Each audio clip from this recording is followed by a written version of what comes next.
Are back in the news this week as the Biden administration is expected to roll back the Trump-era tariffs on Chinese goods in order to help ease the inflation crisis in our country. But will it work? Joining me right now is Executive Vice President of the National Taxpayers Union, Brandon Arnold. Brandon, welcome back to the National Desk.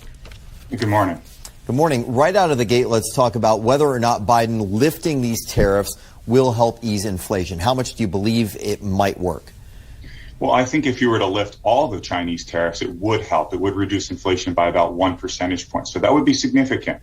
But all reports indicate that he's actually looking at going quite small here and reducing tariffs on only about 3%, slightly less than 3% of the goods that are coming into this country currently. So we're talking about a very, very small response to the biggest economic problem facing American families right now. It's going way too small to really make a huge dent in inflation right now. So then what does that mean for someone like you, me, the average American? Do we see any difference?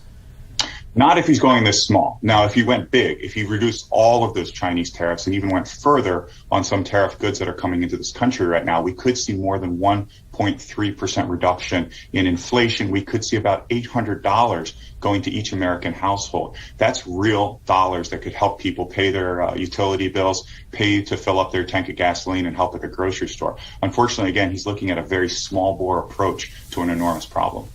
So President Biden campaigned on dropping these tariffs.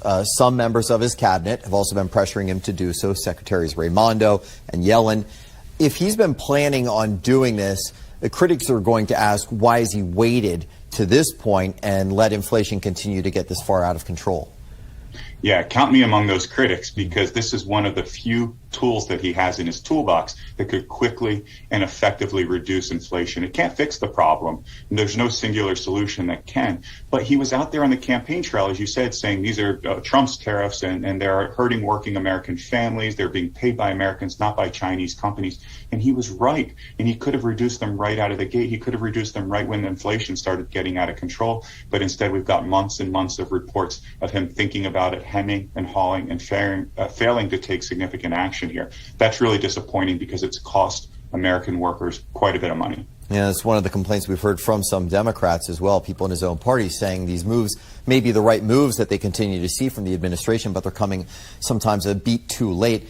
President Biden always said that he'd be known as the most pro-labor president in history. How do the unions fit into this decision?